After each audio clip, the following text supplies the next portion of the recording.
저는 여전히 한 명의 배우로서 또 다른 동료들과 열심히 촬영을 하고 있고요. 또 재밌는 또 소통할 수 있는 작품으로 여러분들 만나 뵙겠습니다.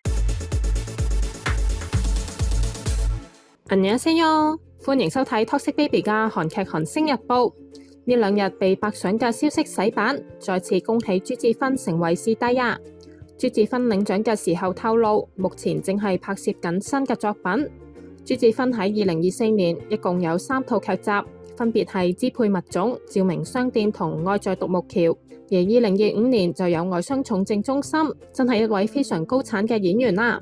而家朱智勳有2部待播劇㗎，一部係政治劇《Climax》，一部係宮廷漫改劇《再婚皇后》。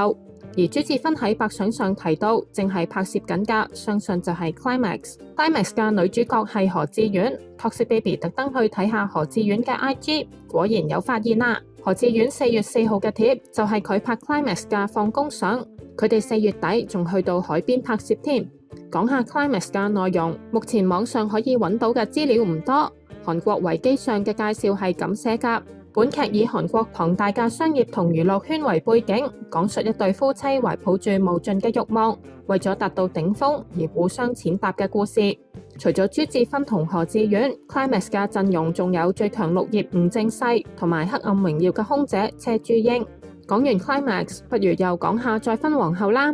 再婚皇后係漫改劇嚟㗎，由申敏兒、李鐘碩、朱智勳同李世榮出演，卡士真係非常華麗呀。